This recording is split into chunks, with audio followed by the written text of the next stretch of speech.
Така, Иван, добро вечер и од мене. Со професорот и политички аналитичар Даштевски ќе разговараме за овие прашања кои што ти ги напомена околу можните комбинаторики за состав на новата влада и конститутивната седница на новиот парламентарен состав и врачувањата на новите на уверенијата за избрани пратеници на новите народни избраници од страна на Државната изборна комисија. Бараме одговор на тоа што каков исход е можен во оние партиски комбинаторики кои што, иако мандатот официјално не е доделен, сепак се во полн ек.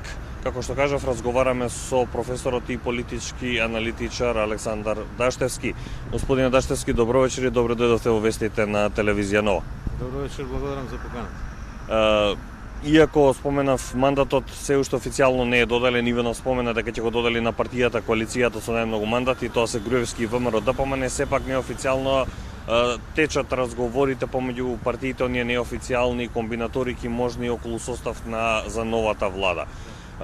Лидерот на опозицијата пред неколку дена ги повика партиите на албанците да не коалицираат со Груевски, иако де факто тој ќе го има мандатот за состав на новата влада.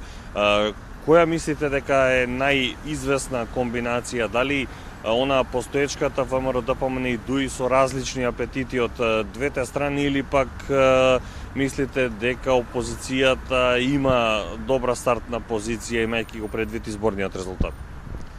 Па јас сметам, ако до сега биле во коалиција ВМРО ДПМН и ДУИ 10 години и 2 години има тука нели ДПА во стартот, не гледам причина зошто сега не би направиле коалиција. Предпоставувам дека отворена е таа коалиција и за другите албански партии, македонски, мада останува само СДСМ. Евидентно дека тие продолжуваат политиката на негирање на резултатите и така натаму. Меѓутоа, она што прашавте, значи сега од конечното завршување на изборите, рокот за составување на парламентот е прво 20 дена, обично тој бил секогаш недела дена после прогласување на конечните резултати. Меѓутоа гледаме сега дека се доаѓа нова година, па Божик, тоа се се празници кои се по неколку дена и не знам точно дали ќе биде пред нова година или после нова година тоа, значи да се состави пратеничкиот состав, а после тоа нели во рок од 10 дена претседателот на државата треба да го даде мандатот на партијата што освоила најмногу пратеници во изборите. И тоа е партијата сега веќе известна ВМРО ДПМН и коалицијата за подобра Македонија. После тој рок, откако ќе го примат мандатот, тој може да биде и 5 дена, може да биде и 9 дена. Значи, тие треба да се договорат, односно да состават нова влада во рок од 20 дена. Предпоставувам дека во тој рок се ќе биде завршено, може би и порано. Меѓутоа, како и да е, се очекува новата влада да биде составена некаде на крајот на јануари, почеток на февруари. Сметате дека ВМРО и ДУИ се тие кои што би биле главни носители на власти во новиот владин кабинет? Па јас мислам дека не треба тоа да ја дали сметам или некој друг да предпоставува. Ние имаме некој непишан тој мајски договор, каде што нели најголемата, односно партијата од македонскиот блок што освоила најмногу пратеници и партијата од албанскиот блок Кампус што освоила најмногу пратеници, составуваат влада.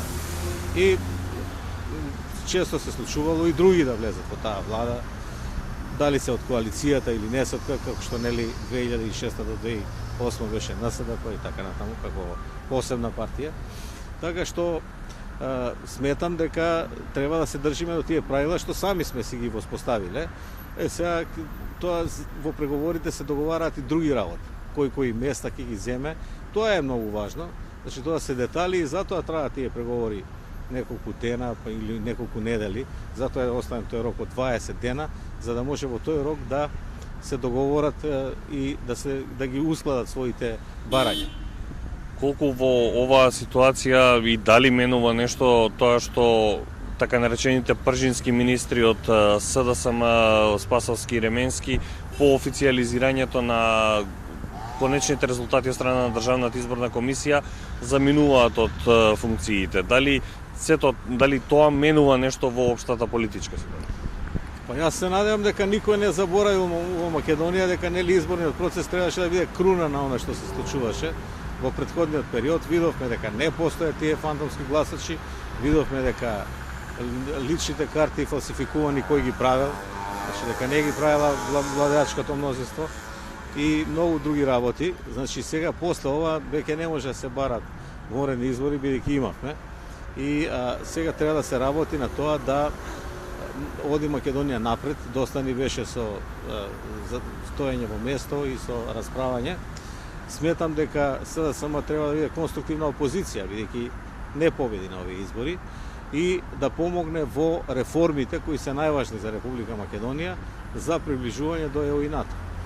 Тие реформи некогаш треба да се донесат со двотретинско мнозинство и затоа е потребна конструктивна опозиција, бидејќи се работи, како што знаеме, нели, за право и правна држава. Таму се потребни, да речеме, понекогаш и двотретинско мнозинство, доколку дојде до менување на нешто, некој закон од областа на правосудството, бидејќи тоа се системски закони и мора да се донесат со двотретинско мнозинство. Така што тука ќе биде потребна соработка на сите партии, но ќе видиме тоа како ќе функционира, бидејќи известно е дека сега се доближија партиите, што нели цело време зборуваме дека би требало да биде добро, затоа што се сметаше дека ете огромно мнозинство има владеачката коалиција, па нема доволна контрола од страна на опозицијата. Сега се блиску, треба опозицијата да се соработува, како партнер во собранието има доволно места, може добро да го контролира парламентот и да тргнеме напред. Уште едно прашање, можеме ли да сметаме, односно да се случи, да има поголемо чувство за одговорност кај опозицијскиот лидер кој што ја најави својата оставка, доколку изгуби макар и со еден глас разлика. Тоа се случи, но сепак социјалдемократите ја туркаат онаа теза дека мнозинство од граѓаните вкупно земено гласале наводно за промени во Република Македонија. И што тоа би донело на политичката сцена доколку се случи под притисок на неговите сопартици? Дали можеме да очекуваме такво нешто? Па ние видовме што се случи, еве, да речеме, видовме сега Мендук Тачи си поднесе оставка поради слабите резултати. Значи, тоа што ќе се каже, а што нема да се исполни, тоа потоа во понатамошниот период тежи. И ако не си даде оставка, тогаш тоа ќе му биде голем минус за понатамошниот тек на кариерата, ќе испровоцира и внатрешни судири, внатрепартиски, така што е подобро тоа да се направи сега, да дојде едно ново руководство кое ќе може да ги тера работите поефикасно, бидејќи нели во секоја борба човекот се троши, посебно кога ќе изгуби. Така што сметам дека подобро е човекот да се држи до дадениот збор. Ако не се држи до дадениот збор, проблемите ќе настанат подоцна, меѓутоа ќе бидат многу посериозни отколку ако веднаш го исполни витувањето кое го даде. Јас веќе зборував неколку пати за ова прашање и сметам дека лидерот на СДСМ е млад човек, така што доколку сега моментално се повлече бидејќи даде збор пред граѓаните на цела Македонија и тоа убедливо го гледавме тоа интервју, има шанси повторно да се врати во политиката, бидејќи, како што реков, релативно млад човек. Господин Даштевски, јас ви благодарам за гостувањето